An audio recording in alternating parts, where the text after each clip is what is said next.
스가랴 13강 마지막 때 불의 연단을 받는 이스라엘 제목을 가지고 다시 말씀을 대하는 시간들 갖겠습니다.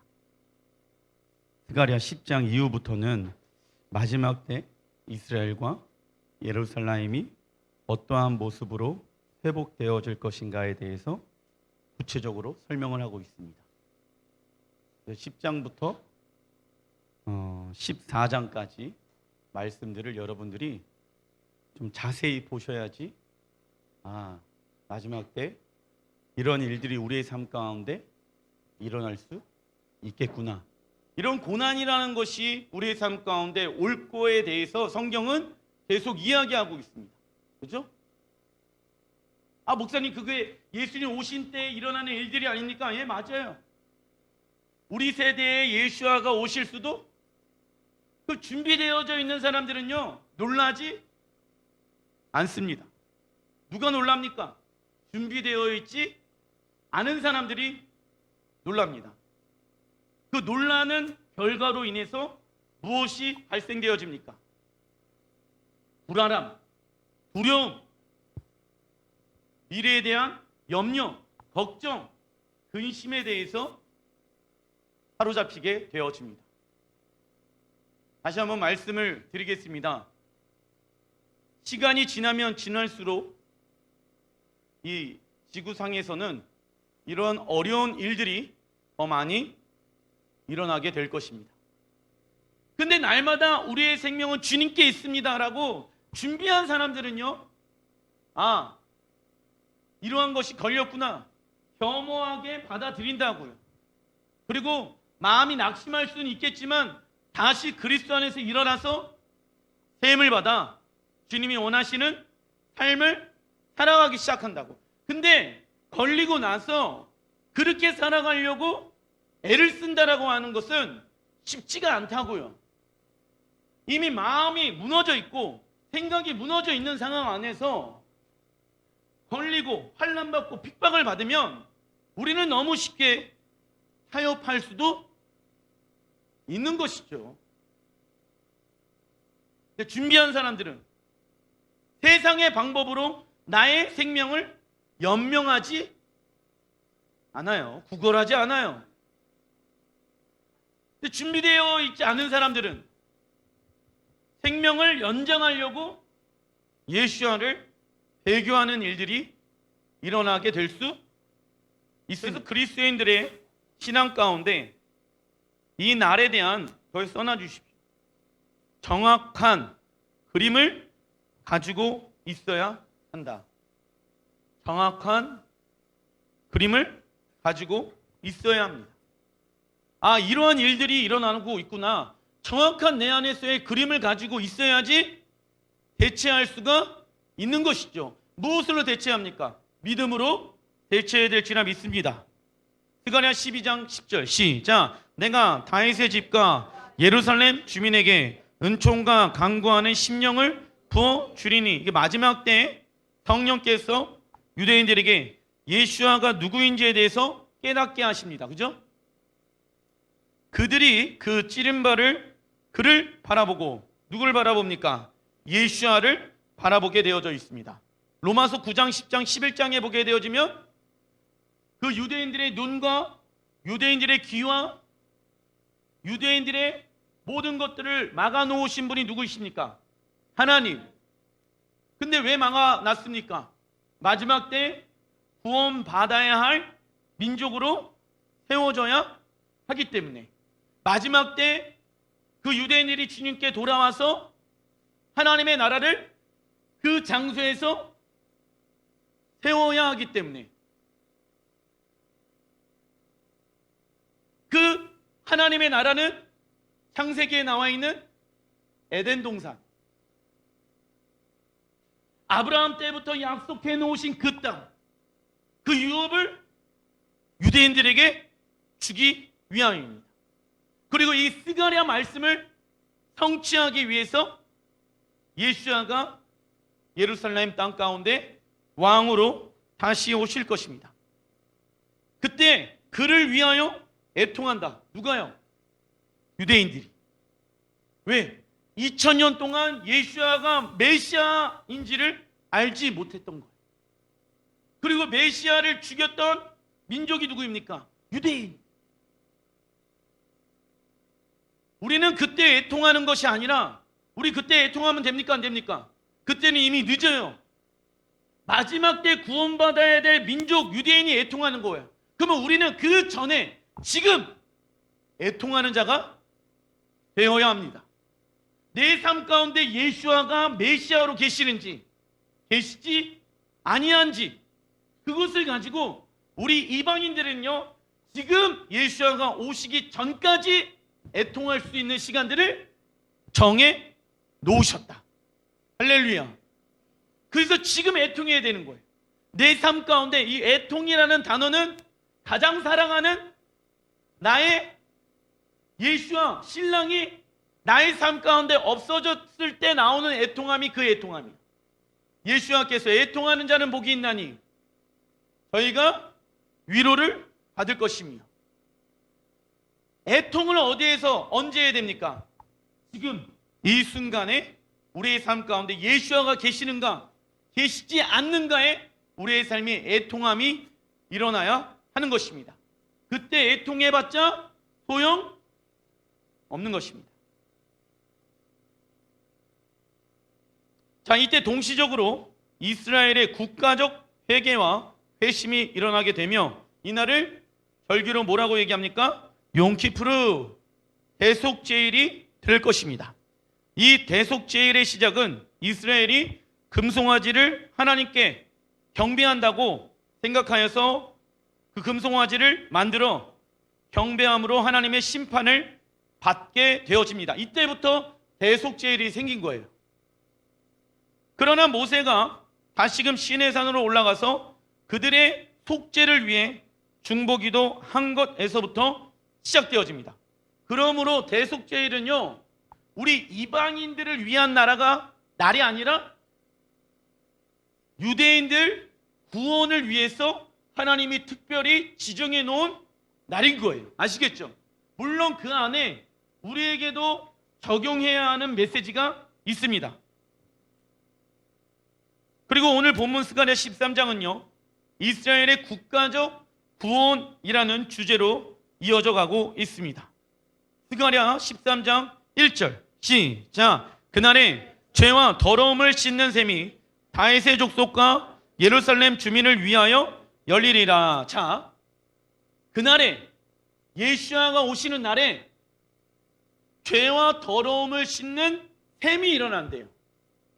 근데 그 셈이 어디에서 흘러나오게 되어지냐면 다윗 족속과 예루살렘 주민을 위하여 열리리라. 아멘. 자, 하늘의 보좌의 문이 이 땅을 향하여 열리는 거예요. 근데 그 열리는 장소가 어디입니까? 예루살렘. 교회가 아니라 교회에 우리의 죄와 더러움을 씻는 그 셈이 터져 나오는 것이 아니라 지금 예루살렘에 있는 그곳에서 셈이 터져 나오게 되어진대요. 이 셈의 역할은 죄와 더러움을 씻게 되어지는 거예요. 자, 유대인들이 예수가 이 땅 가운데 오셨을 때 그가 메시아인지 아닌지에 대해서 알 수 있는 방법 중에 하나가 예루살렘에서 죄와 더러움을 씻는 셈이 터져 나오는 것을 확인해 봐야 하는 거예요. 그게 다음 주에 스가랴 14장에 어떤 모습으로 나와 있는지 성경에 이야기하고 있습니다. 자, 2절 시작. 만군의 여호와가 말하노라. 그날에 내가 우상의 이름을 이 땅에서 끊어서 기억도 되지 못하게 할 것이며 거짓 선지자와 더러운 귀신을 이 땅에서 떠나게 할 것이라. 예수께서 이스라엘에 있는 죄와 더러움을 씻는 셈을 열어서요, 첫 번째 우상, 두 번째 거짓 선지자, 세 번째 더러운 영들이 이스라엘 땅에서 완전히 제거될 것입니다. 이때는 무슨 전쟁을 얘기하고 있습니까? 곡과 마곡의 전쟁을 의미하는 거예요. 이게 마지막 때에 일어나게 되어질 아마겟돈의 전쟁을 의미합니다. 이때 사단은 무저경에서 갇히게 되어질 것이며 계시록 19장 20장에 나와 있죠. 적그리스도와 거짓 선지자는 불못에 던지게 되어질 것입니다. 언제요? 예수아를 유대인들이 믿게 되어졌을 때. 자, 여기에서 우리 그리스도인들은요, 이미 누구의 이름을 가졌습니까? 예수아의 이름을 가졌습니다. 그때 우상을 폐하고 거짓 선지자를 폐하고 그때 귀신의 더러운 영들을 내어 쫓는 것이 아니라 우리는 그분이 오시기 전에 이러한 세 가지의 일들을 우리의 마음의 무엇 가운데? 성정 가운데 날마다 사무엘상 15장 22절 시작. 이는 거역하는 것은 점치는 죄와 같고 완고한 것은 사신 우상에게 절하는 죄와 같음이라. 자, 조상들에게 절하는 것만이 우상 숭배가 아니라 성경은 뭐라고 얘기하고 있습니까? 하나님의 말씀에 거역하는 것은 무엇과 하는 것과 같습니까? 점치는 죄와 같다. 왜냐하면 써놔주십시오. 하나님의 말씀에 거역하는 것은 점치는 것과 같습니다.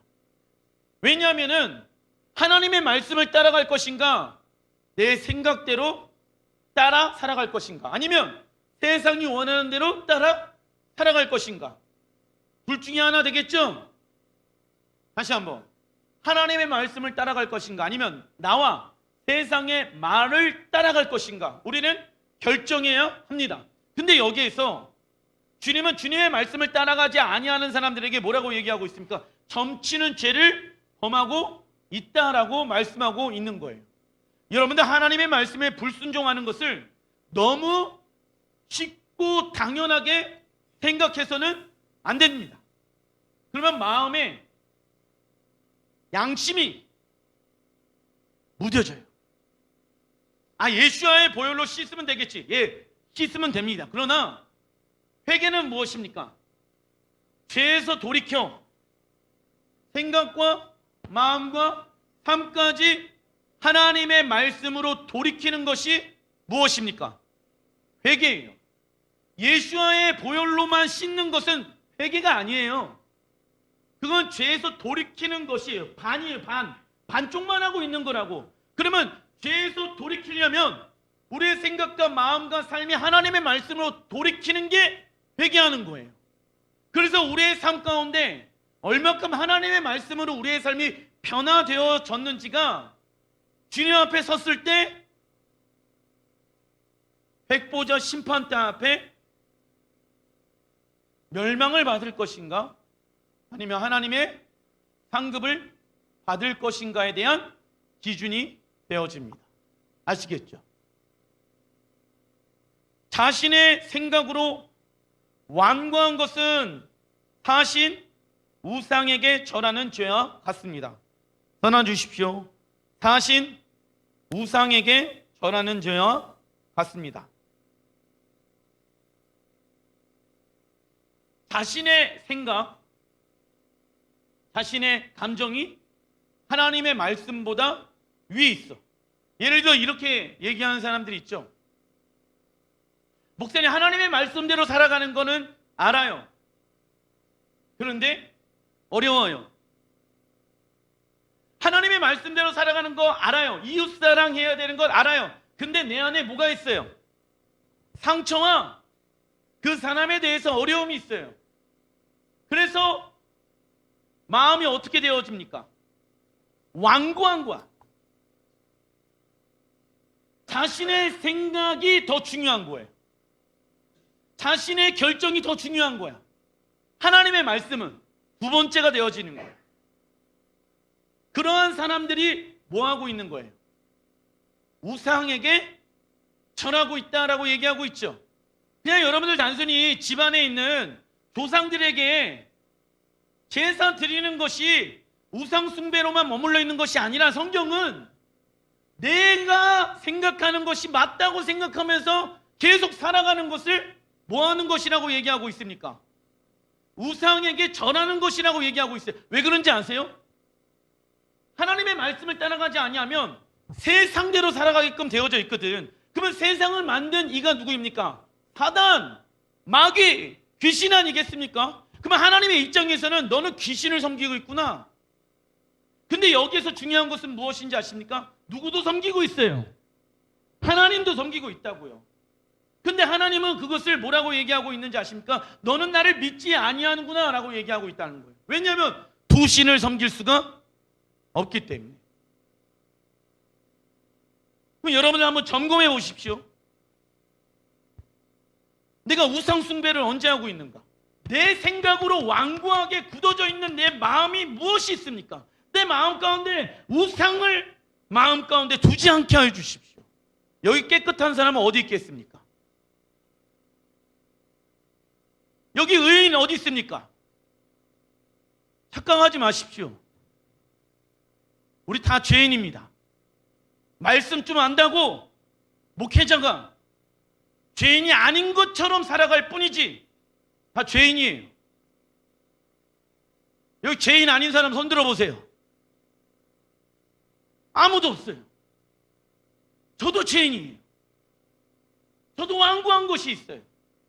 내 생각이 맞지 않을까? 근데 하나님은 그게 아니라고 말씀하셨을 때 아멘하고 그분께 엎드리는 자가 주님을 경배하는 자라고. 두 번째, 그래서 우상숭배란 떠나주십시오. 하나님의 말씀에 순종하지 않는 것. 하나님의 말씀에 순종하지 않는 것이 무엇입니까? 우상숭배인 것입니다. 두 번째는 거짓 선지자들을 떠나게 해야 합니다. 거짓 선지자, 신명기 13장 5절 시작. 그런 선지자, 거짓 선지자, 꿈꾸는 자는 죽이라.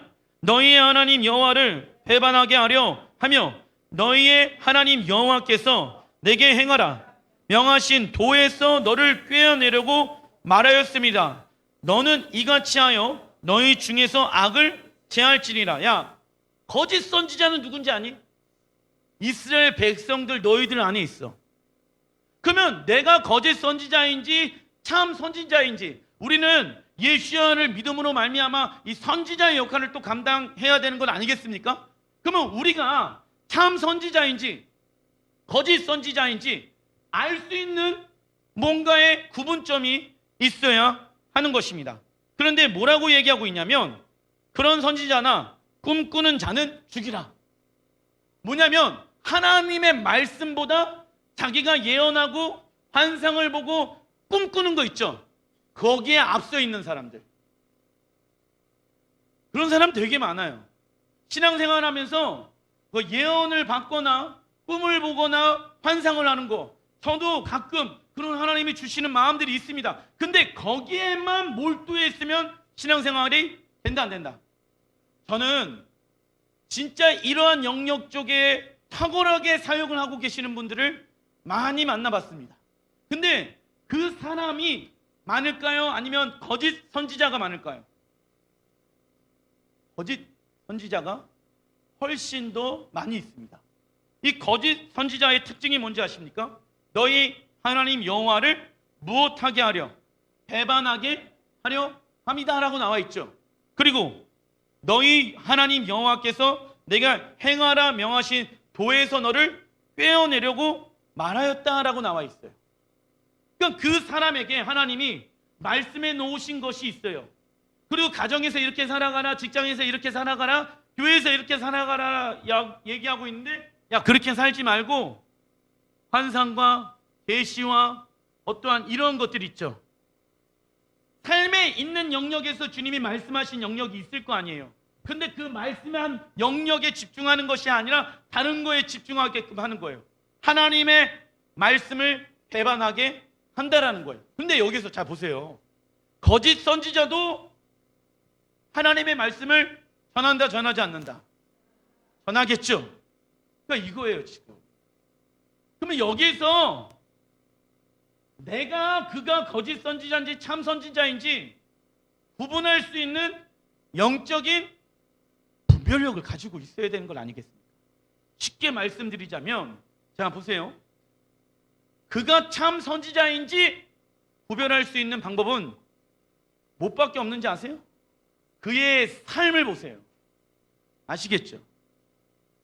그의 삶도 모르는데 모르는 사람한테 기도를 받고 계시를 받고 환상을 보는 것을 믿는 거, 굉장히 불완전한 신앙생활이다. 거기에 있다 보니까 여호와를 배반할 수 있어요, 없어요? 그런 거에만 쫓아다닌다고, 그런 거에만 미혹되어졌어. 제가 샤bat 때 말씀드렸죠? 하나님의 말씀을 안다라는 것은 히티사 우리의 삶을 올려드려야 된다. 우리의 삶을 통해서. 그죠? 그런데 말씀을 많이 아는 것이, 성경은 조심하라고 얘기하고 있다. 그죠? 유튜브, 성경, 지식, 신앙 도서를 많이 안다고 해가지고 그 사람의 신앙생활이 좋다라고 얘기할 수 있어요, 없어요? 성경은 그런 사람들을 보고 뭐라고 얘기하고 있는지 아세요? 경고하고 있어요. 경고. 디모데 전서에도 나와 있죠? 그 여인들이 뭐라고 얘기하고 있습니까? 우리가 샤bat 때 진리를 알길 원하는데 진리에 다르지 못하였도다. 뭡니까? 말씀에 대해서는 알길 원했다 이거예요. 근데 그 말씀을 알길 원하는 것도 뭔지 아십니까? 지식적으로 채우려고 하는 욕심인 거예요. 육신의 욕망이라고. 이거를 구분할 줄 알아야 되는 거예요. 그러면 이것을 구분할 수 있는 방법은 뭔지 아십니까? 이 하나의 메시지를 가지고 내가 그렇게 살아가려고 하는 몸부림이 내 안에 있는가 없는가에 구분할 줄 알아야 된다. 많은 것을 아는데 삶을 안 따라와요? 하나님과 나와의 관계는 좋은데 나와 이웃과의 관계는 안 좋고, 나와 교회과의 관계는 안 좋고, 나와 세상과의 관계가 안 좋으면 그 사람은 거짓 선지자지. 여기 나와 있잖아요. 뭐라고 나와 있습니까? 그가 있는 곳에서 그를 꿰어낸대요. 조심해야 된다고요. 일반 목회자들도, 성도들도 거짓된 자로 살아갈 수 있다라는 거예요. 그러면 내가 깨어 있어야지 분별할 수 있는 건 아니겠습니까? 제가 계속 말씀드렸죠. 내가 만약에 거짓 선지자예요. 그러면은 제가 여러분들에게 주님의 길이 아닌 악한 길로 가자고 얘기하면 누가 분별해야 됩니까? 여러분들이 분별해야 되죠. 내가 깨어있는 것도 중요하지만, 목회자인 내가 깨어있는 것도 중요하지만, 여러분들이 깨어서 분별해야 되는 건 아니겠습니까? 그래서 하나님 우리 목회자 깨어있게 해주십시오. 눈물 흘리면서 기도하는 것, 그러한 성도들이 교회를 세워가는 건 아니겠습니까? 예수의 핏값으로 말미암아 세운 이 교회를 여러분들이 이끌어가야 되는 건 아니겠습니까? 그래서 거짓 선지자란 하나님의 말씀에 대해서는 알아요. 떠나주십시오. 불법을 행하는 자. 목사님, 저는 불법 안 행하는데요, 말씀 안에 들어오지 아니하고 자기가 원하는 대로 신앙생활하는 게 불법 행하는 거예요. 불법을 행하는 자들이란, 시작, 하나님 나라의 삶의 방식이 아닌 세상 방식으로 살아가는 자. 목사님, 우리가 세상에 살려고 하다 보니까 하나님 방식대로 살아가는 게 부딪혀요. 그러면 세상 방식대로 살아가는 게 맞겠습니까? 아니지요. 왜 하나님 나라의 방식대로 살아가려고 애를 씁니까? 지금 받게 되어지는 고통은 장차 우리가 받게 되어질 영광과 좋게 비교할 수 없느니라. 로마서 말씀을 나는 신뢰합니다. 아멘. 그리고 더러운 귀신을 떠나게 하는 것은 다음과 같습니다.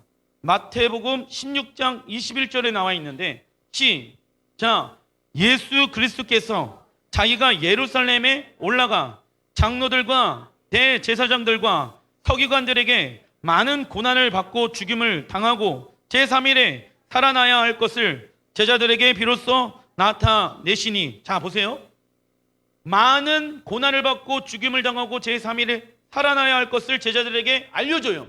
예수와께서. 그리고 22절 시작. 베드로가 예수를 붙들고 항변하여 이르되 주여 그리 마옵소서 이 일이 결코 주께 미치지 아니하리니라. 주님 그렇게 하지 마세요. 그렇게 하지 마세요. 주의 길로 가지 마세요. 십자가 짊어매지 마세요. 내가 도와드릴게요. 내가 막을게요.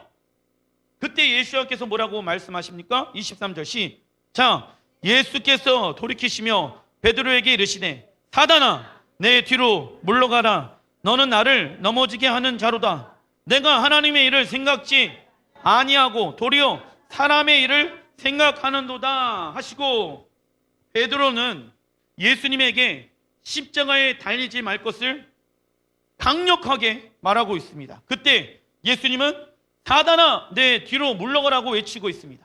예수님은 베드로가 귀신 들린 것을 말씀하는 것이 아니라 그 말은 귀신의 가르침이라고 말씀하고 있는 것입니다. 예수님께서 이 베드로의 말을 들으면은 베드로의 구원과 전 세계의 구원은 없어지는 것이었기 때문입니다. 자, 사람의 일과 하나님의 일에 대해서 얘기하고 있죠. 사람의 일로 생각하면은 세상이 원하는 대로 살아가야 합니다. 그죠? 그러나 하나님의 일은요, 세상의 방법으로 해서는 된다, 안 된다. 근데 교회 안에서도 그리스도인들이 너무 쉽게 무슨 타협? 정말로 작은 타협으로 이 정도는 하나님이 용서해 주시겠지. 이 정도는 하나님이 눈 감아 주시겠지. 이 정도는 하나님이 봐주시겠지. 이렇게 생각하는 자들이 너무 많이 있다는 거예요. 그러다 보니까는 이게 마치 하나님의 일을 한다라고 생각을 하고 있는데 그 안에 뭐가 들어옵니까? 사람의 일이 같이 들어와 있는 거야. 그러니까 사람의 일과 하나님의 일이 같이 섞여 있다 보니까 온전한 열매를 맺을 수가 없겠죠. 그러면 내 삶 가운데 아름다운 열매를 맺고 있는지 아니면은 육체의 열매를 맺고 있는지 점검해 봐야 합니다. 근데 점검을 안 해. 왜? 한번 내가 구원을 받았으니까 영원히 그 구원이 이루어지겠지 라고 생각하니까 자기의 삶 가운데 지금 나쁜 열매를 맺고 있고 육의 열매를 맺고 있는데도 불구하고 점검을 안 하고 있으면 됩니까? 안 됩니까? 그러면 나쁜 열매를 맺고 있다라고 하면은 이 가지 어떻게 해야 될까요? 아깝더라도 잘라내야죠. 아깝더라도 나중을 생각해서 잘라내야지 올바른 열매를 맺을 수가 있죠. 잘라낼 때 아파요, 안 아파요? 힘들어요, 안 힘들어요? 힘들고 아파요. 그런데 이러한 뒷가짐을 없이 어떻게 열매 맺는 삶을 살 수 있겠냐고요.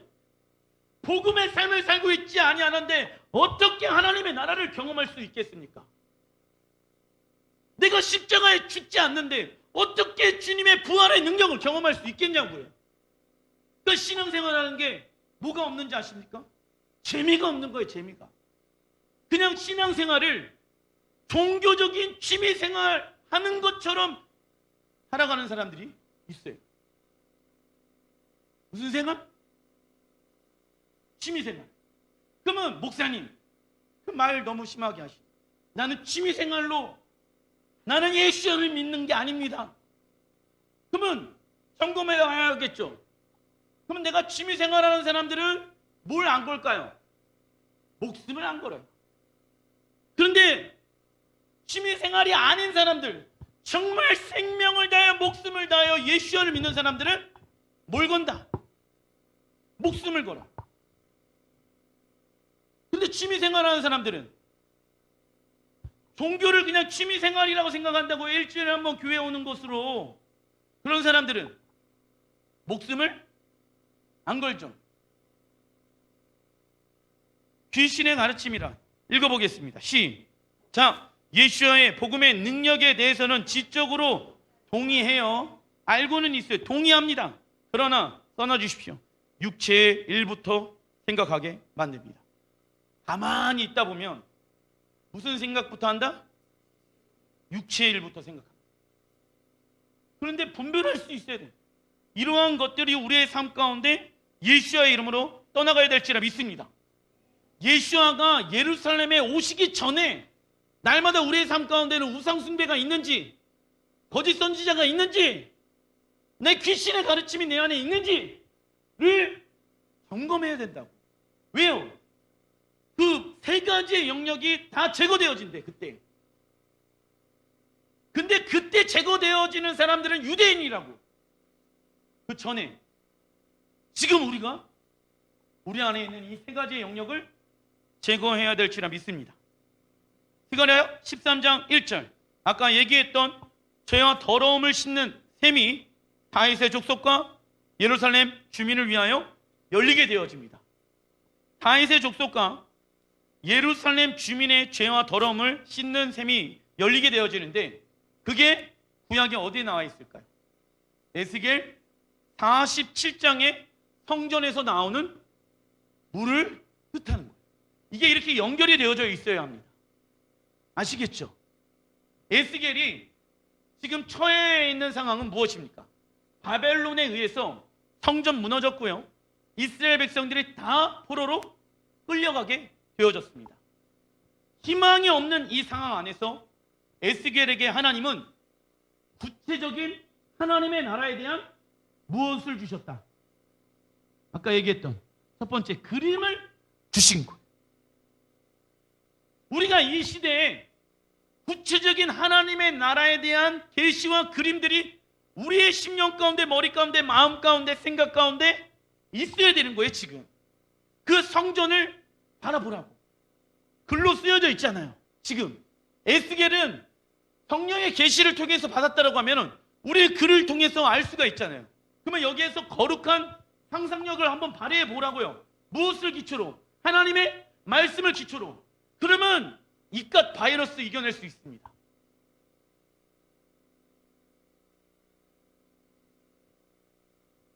그게 에스겔 47장 1절 시작. 그가 나를 데리고 성정문에 이르시니 그 문지방 밑에 물이 나와 동쪽, 이 동쪽은 예루살렘 성전의 동문을 뜻하죠. 그죠? 자 보세요. 오른쪽, 서쪽에 있는 것처럼 있는 그쪽입니다. 동문. 지금 그 문을 무슨 문이라고 얘기합니까? 써놔주십시오. 황금문, 골든 게이트. 동쪽 얘기하고 있잖아요. 물이 어디에서 나온대요? 동쪽으로 흐르다가 그 황금문 지금 어떻게 되어져 있습니까? 닫혀져 있죠? 왜요? 예수와 메시아가 그쪽을 향해서 올 거라는 것을, 그 지역이 무슬림 지역이거든. 무슬림들이 알고 있어가지고 그 문을 그냥 닫아버렸습니다.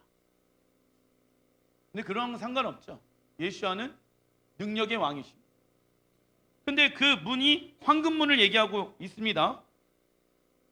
동쪽 문으로 흐르다가 성전 오른쪽 제단 남쪽에서 흘러 내리더라. 이 환상을 본 거예요. 그러더니 우리가 잘 알고 있는 3번 3절 시작. 물이 발목에 오르더니 물이 무릎에 오르고 물이 허리에 오르고 그 물이 가득하여 헤어칠 만한 물이요. 그가 내게 이르시되 이 물이 동쪽으로 향하여 흘러 아라바로 내려갔어. 바다. 무슨 바다? 사해 바다. 써놔주십시오. 바다에 이르느니 이 흘러내리는 물로 그 바다의 물이 되살아나리라. 아멘. 죽어있는 바다가 어떻게 되어집니까? 살아나게 되어집니다. 9절 시작. 이 강물이 이르는 곳마다 번성하는 모든 생물이 살고 또 고기가 심히 많으리니 이 물이 흘러 들어가므로 바닷물이 되살아나겠고. 아멘. 이 일이 실제로 일어날지라 믿습니다. 그래서 여러분들이 사회에 가게 되어지면은 이 말씀의 고백을 선포하는 거예요. 거기에서 뭐 어떠한 사회를 뭐 어떤 즐기는 것이 아니라 하나님 에스겔 47장의 말씀을 성취하여 주시옵소서. 그걸 우리가 보게 되어질 것입니다. 이런 일들은 나타나게 되어질 것입니다. 저는 믿습니다. 그러려면 이 일이 아직 우리에게 임하지는 않았잖아요. 그럼 우리가 해야 될 것은 무엇입니까? 우리 마음이 성경은 성전이라고 얘기하고 있죠. 그러면 성전은 히브리 원어로 무엇을 뜻합니까? 하나님의 통치가 있는 곳이, 하나님의 다스림이 있는 곳이 성전의 특징이라고. 말로만 나는 하나님의 성전입니다, 이거는 성전이 아니에요. 하나님의 통치와 다스림이 있어야지 무슨 기능을 할 수 있다, 성전의 기능을 할 수가 있는 거예요. 그러면 내가 성전으로서 하나님의 통치와 다스림을 받고 있는지 점검해 봐야 하는 거예요.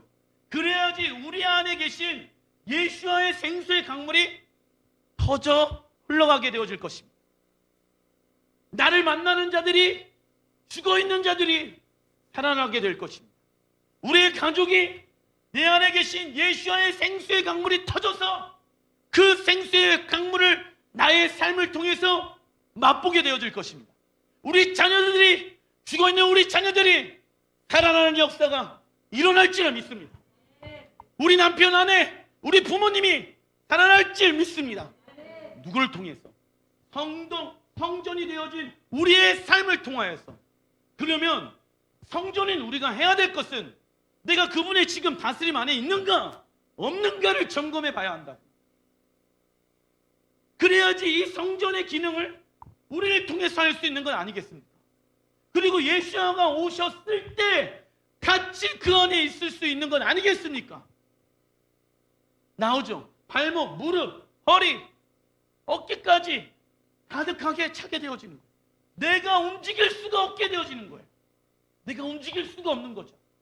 그분께 나를 맡겨야지 내가 살 수가 있는 거야.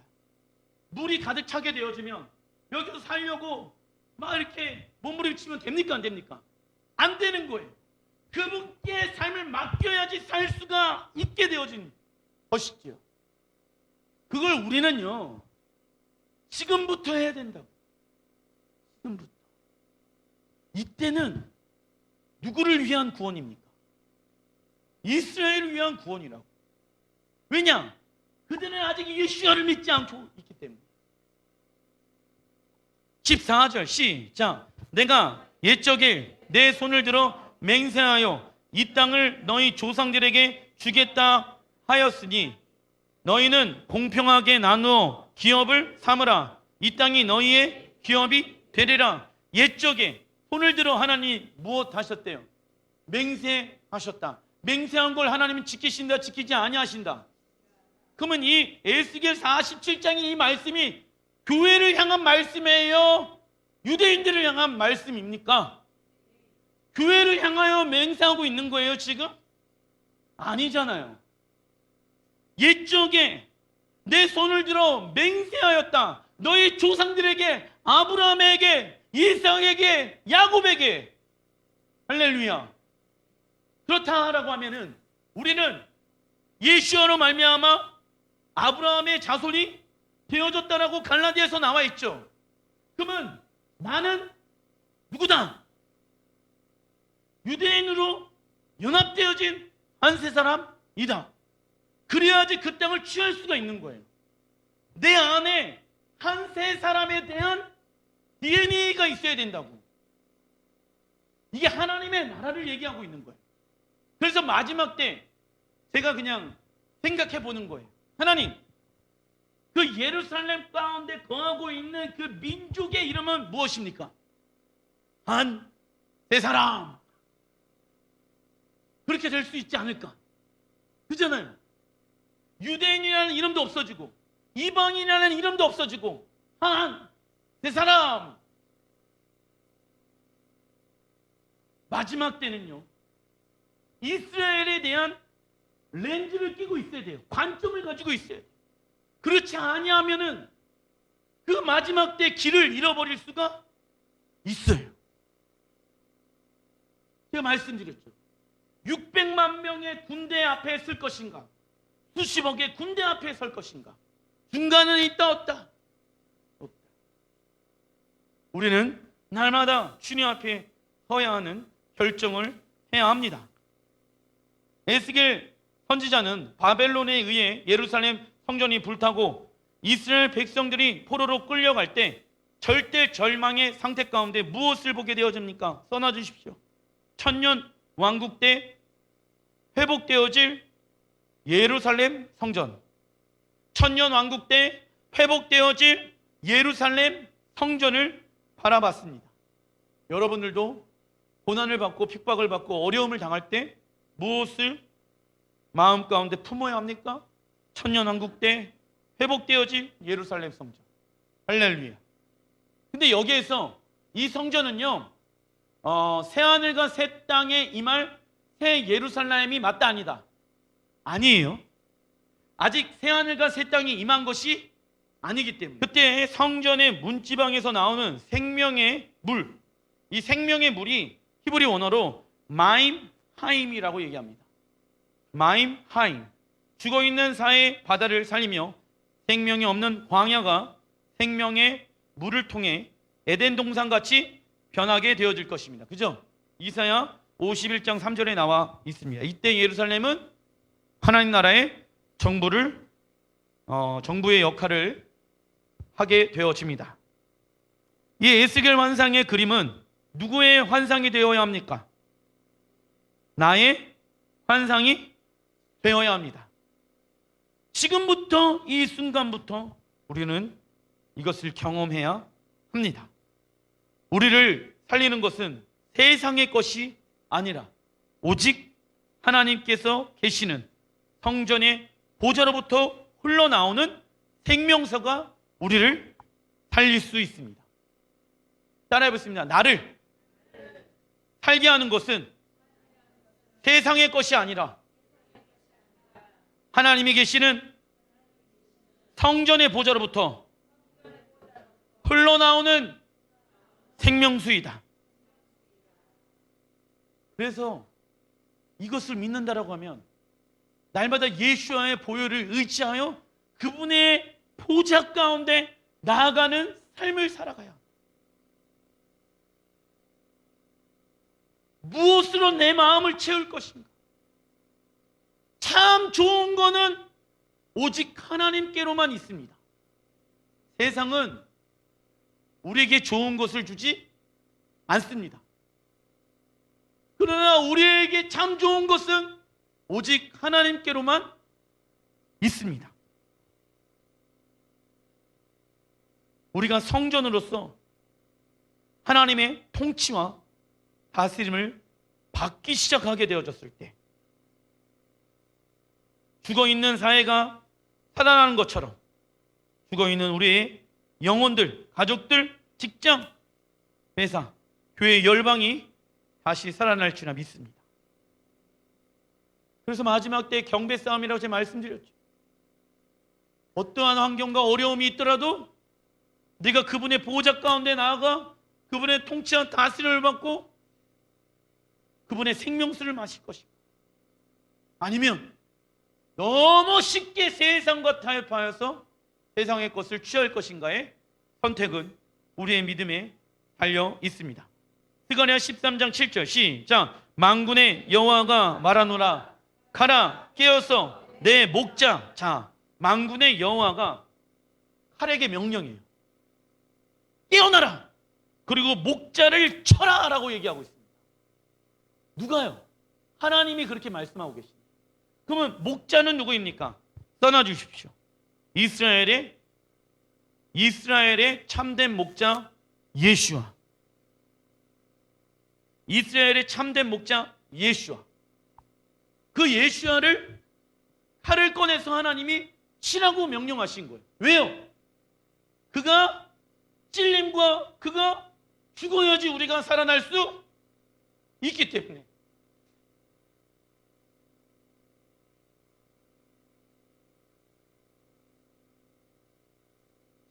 하나님 마음은 어떨까요? 쉽지 않죠. 그래서 뭐라고 얘기하고 있는지 아십니까? 내 짝된 자, 예수와 가장 친한 관계인 하나님 아버지를 의미하고 있죠. 가장 친하고 가장 연합되어져 있고 가장 그를 알고 있는 예수와를 알고 있는 하나님께서 가르에게 명령하고 있는 거예요. 예수와를 쳐라. 왜요? 따라가겠습니다. 나를 살리기 위해서이다. 누구를 살리기 위해서이다.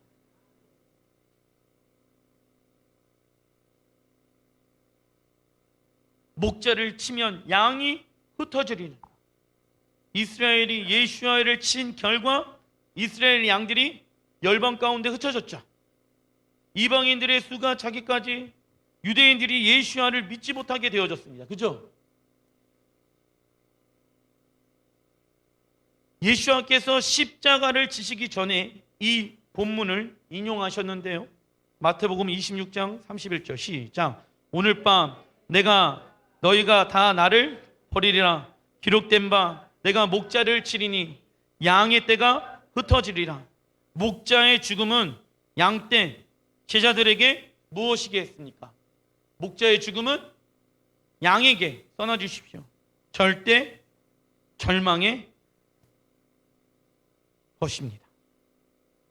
그러나 목자의 죽음은 절대 절망 가운데 있는 제자들에게 떠나주십시오. 절대 희망을 가져다 주었습니다. 할렐루야. 그렇다면 누가 이 희망을 경험할 수 있겠습니까? 자신의 삶 가운데 예수아가 빠진 삶을 아는 자, 절대 절망의 상태를 아는 자가 절대 희망이신 예수아를 붙잡게 되어집니다.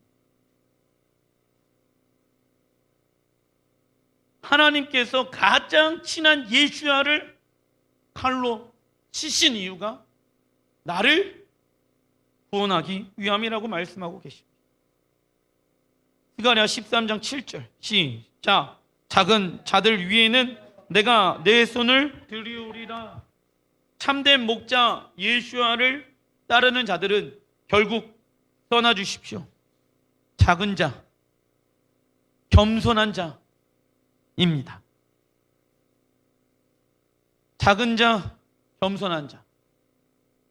누가 작고 누가 겸손하겠습니까? 돈과 명예를 가지고 있더라도 하나님, 이거 다 누구의 것입니까? 하나님의 것입니다. 무릎을 꿇고 하나님께 그것을 올려드리는 자가 겸손한 자예요. 작은 자예요. 이거를 돈 없고 명예 없고 배운 것 없는 거를 작은 자라고 해석하는 사람도 있는데 그 잘못된 거예요. 돈이 있더라도 명예가 있더라도 부가 있더라도 나에게 재산이 있더라도 하나님, 내가 이거를 의지하는 것이 아니라 하나님을 의지하는 자가 되게 하여 주십시오.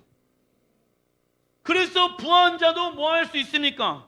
겸손할 수 있고 작은 자로서 살아갈 수 있다고요. 작은 자가 뭐 하는 줄 아십니까? 무릎을 꿇어요. 작은 자가 뭐 하는 줄 아십니까? 높아져 있는 자신의 생각을 십자가 앞에 내려놔요. 작은 자가 뭐 할 수 있는지 아십니까? 기도할 수 있는 거예요. 겸손한 사람이 기도하는 것 아니겠습니까? 그죠? 그럼 이 사람은 왜 겸손하려고 합니까? 그분이 높아지셔야 합니다. 나는 낮아져야 합니다. 이 영적인 원리를 알고 있기 때문에 내가 낮아져야지 그분의 높은 보좌 가운데 나아갈 수가 있다고요. 이 비밀을 알기 때문에 더 낮아지고 싶은 거라고. 근데 그걸 가지고 자꾸 인간적으로 내가 낮아지려고 하면 됩니까? 안 됩니까? 안 되는 거예요. 겸손한 척 하지 마십시오. 낮아지려고 하는 척 하지 마십시오. 사람들한테. 주님 앞에 해야죠. 주님 앞에. 주님 앞에 낮아져야 되고 주님 앞에 겸손한 자가 되어야죠. 누가 겸손할 수 있겠습니까? 내가 절망이라는 걸 아는 사람들. 돈, 명예 이런 거 다 한 방이면 하나님이 다 거두어 가실 수 있습니다 라는 것을 아는 사람들. 주가 폭락하고 있잖아요. 지금 30%까지 떨어졌어요. 매수도 못하고 있는 상황 안에서 그때 진짜인지 가짜인지 드러난다고요. 내 주식, 내가 넣어놓은 돈, 그것 때문에 내가 흔들리면 가짜지 뭐.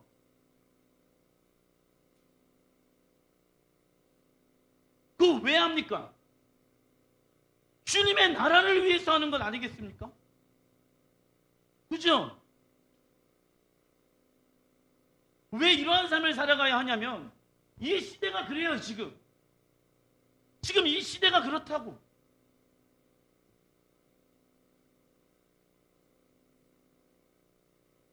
하나님께서 우리에게 맡겨놓으신 작은 일, 무슨 일입니까? 가정에서 섬기는 일, 직장에서 섬기는 일, 교회에서 섬기는 일의 주인의식을 가지고 성실함, 읽어보겠습니다. 시작. 주님을 두려워하는 마음으로 모든 일을 주님께 하듯 하는 것. 아주 작은 일이라도 주님을 두려워하는 마음으로 주님을 위해서 섬길 수 있는 시간은 어디에서밖에 없다? 이 땅에서밖에 없다는 걸 아십시오.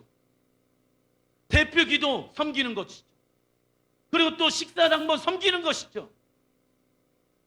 그러한 일들을 누구에게 하듯 하라? 주님께 하듯 하라. 주님께 하듯 하라. 이 훈련을 해야 된다고요. 찬양팀 봉사하는 것도 마찬가지예요. 누구에게 하듯 하라. 일찍 와서 중보기도 하는 것도 누구에게 하듯 하라. 그게 작은 일이라고요. 성경이 얘기하고 있는. 그리고 탁월성을 가지고 하래요. 이 탁월성은 무엇입니까? 시작. 내게 주신 달란트와 은사를 가지고 최선을 다하는 것. 자, 내가 할 수 있는 것을 최선을 다하는 게 탁월한 거예요. 그런데 자, 사람의 기준으로 봤었을 땐 제가 설교를 잘하는 것을 100이라고 쳐요. 그러면은 예를 들어서 사모님이 설교한대. 그러면 저보다 잘할 수는 없겠죠. 근데 사모님이 최선을 다해서 설교를 준비해갖고 설교를 해요. 그게 탁월한 거라고요. 아시겠습니까?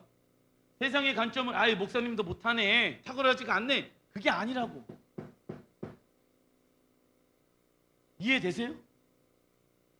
내가 할 수 있는 달란트와 은사를 가지고 최선을 다해서 하는 게 그게 최고의 탁월함이라고.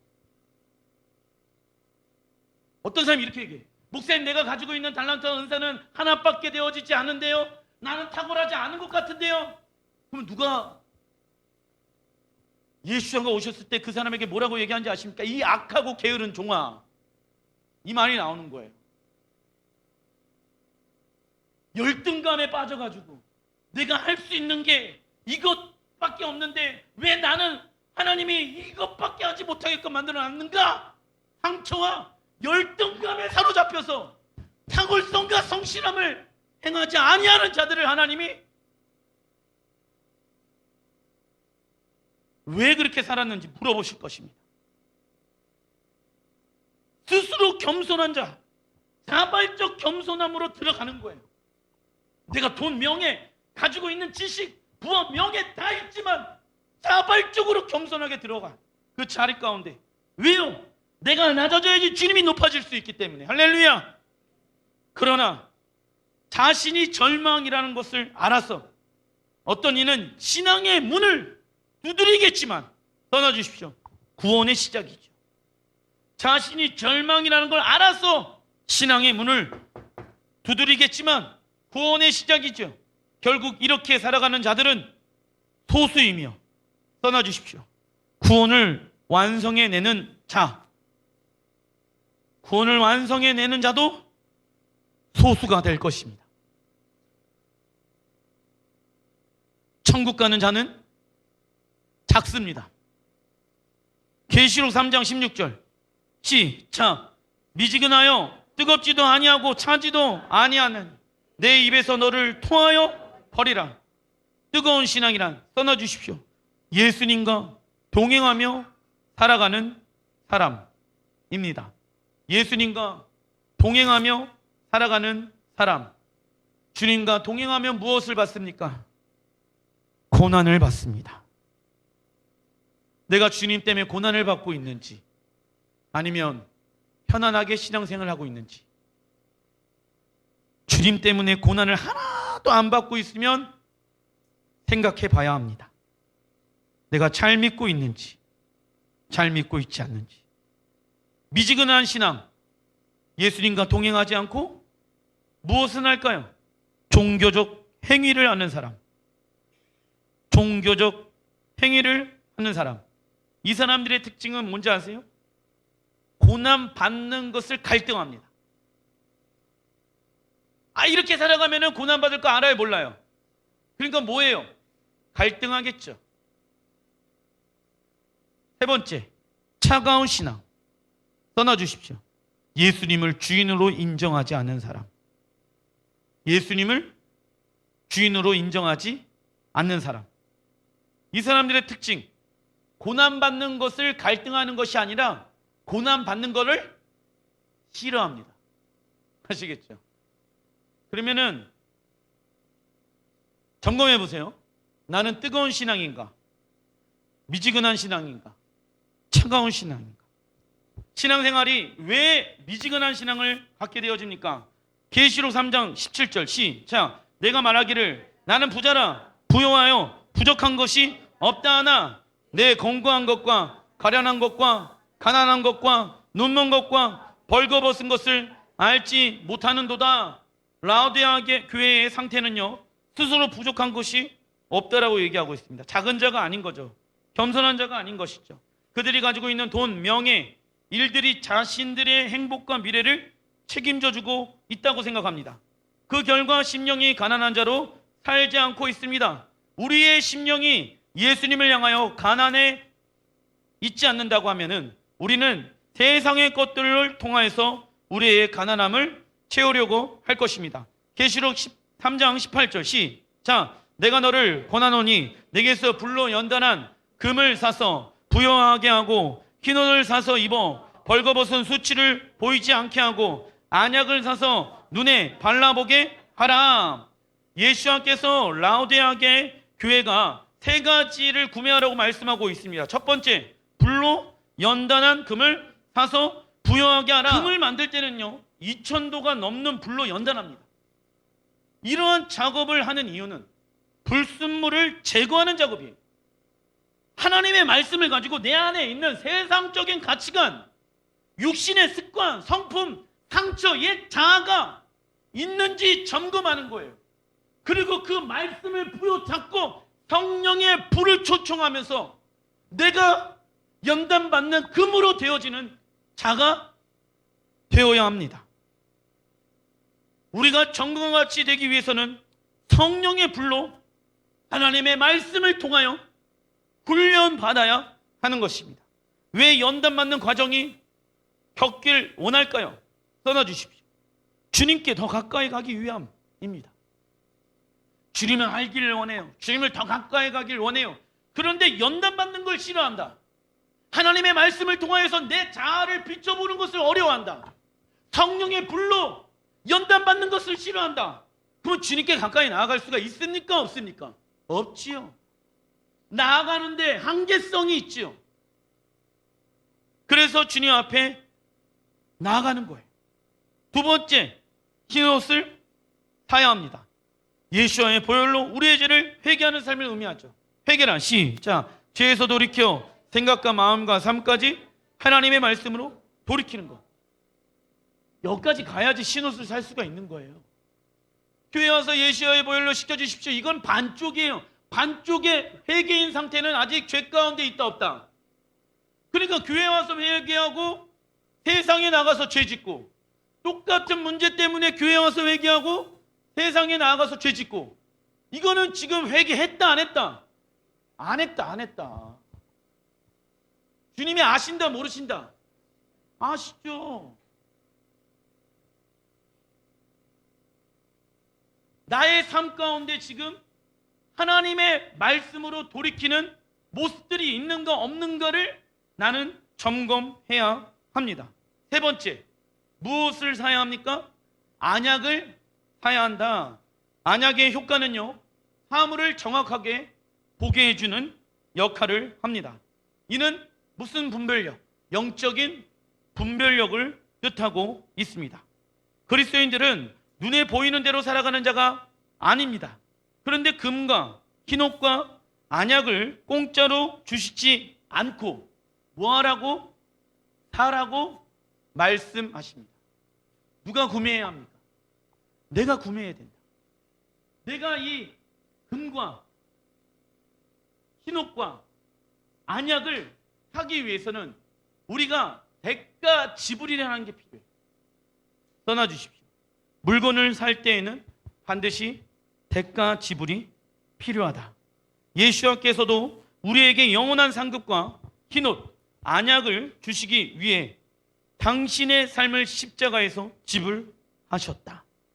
이와 같이 영생의 이름, 구원의 이름, 예수와의 이름을 얻기 위해서는 우리의 삶을 동일하게 드려야 하는 것이죠. 나는 누구의 것입니까? 주님의 것입니다. 그 고백이 맞다라고 하면은 나는 이것을 사기 위해서 대가 지불을, 권리 포기의 삶을 어려워하지 않을 것입니다. 누가 어려워할까요? 내 생명은 내 거야 라고 여기며 살아가는 사람들은 신앙생활이 힘들지요. 스가랴 13장 8절부터 9절 시작. 여호와가 말하노라. 이 온 땅에서 3분의 2는 멸망하고 3분의 1은 거기에 남으리니 내가 그 3분의 1을 불 가운데 던져 은같이 연단하며 금같이 시험할 것이니라. 그들이 내 이름을 부르리니 내가 들을 것이며 나는 말하기를 이는 내 백성이라 할 것이요 그들은 말하기를 여호와는 내 하나님이시라 하리라. 마지막 때 이스라엘 백성들이 무엇을 받는데요? 불 가운데 연단을 받게 되어집니다. 누가 이러더라고. 아, 목사님, 유대인들은 참 좋겠어요. 왜냐하면 예수가 오셨을 때 한 번에 구원받으니까. 근데 그게 맞아요, 아니에요? 연단 받죠. 근데 지금 전 세계 가운데 유대인들의 숫자를 1,800만 명으로 보고 있습니다. 그럼 거기에서 3분의 2가 멸망당한다고 나와 있죠. 그럼 남는 숫자가 3분의 1이죠. 몇 명입니까? 600만 명이 되어집니다. 역사상 많은 유대인들이 예수야를 경배하게 되어지는 날이 오게 되어집니다. 그때 600만 명의 유대인들이 불 가운데 던져 은같이 연단을 받으며 금같이 시험을 받게 되어집니다. 이 고난의 시기에 그리스도인들도 오직 예수야만 경배하며 순종함으로 구원을 이루어가야 합니다. 말씀을 마무리를 짓겠습니다. 이때 그리스도인들은 이미 준비가 되어 있어야 합니다. 그 준비는 오늘부터 시작하는 것입니다. 신앙생활을 하는 것은 앞으로 시간이 지나면 지날수록 더 확연하게 나타나게 되어질 것입니다. 무엇이? 신앙생활 하는 것이 어렵구나. 우리는 이 시대 가운데 연단과 시험을 받는 시기 가운데 있다라는 것을 아셔야 합니다. 이러한 환난이 우리의 삶 가운데 왔었을 때 우리의 마음 가운데는 하나님의 나라에 대한 정확한 그림을 가지고 에스겔이 본 그 환상이 우리 안에 있어야 됩니다. 할렐루야. 스가랴 지금 이 말씀의 주인공이 내가 되어야 한다고요. 그래서 믿음이 연약한 자들에게 얘기할 수 있어요. 무엇을? 앞으로 이러한 일들이 더 일어나게 되어질 것입니다. 그런 일을 경험해요. 제 말이 맞지요? 제 말이 맞지요? 얘기할 수 있어야 된다. 누구에게? 믿지 아니하는 가족들과 믿지 아니하는 내 부모와 아내, 남편에게, 회사의 직장 동료들에게 이때를 우리는 준비해야 합니다. 또 당신이 얘기한 게 맞습니다. 맞죠? 하나님은 지금 살아 역사하십니다. 하나님 지금 움직이고 계십니다. 하나님 일하고 계십니다.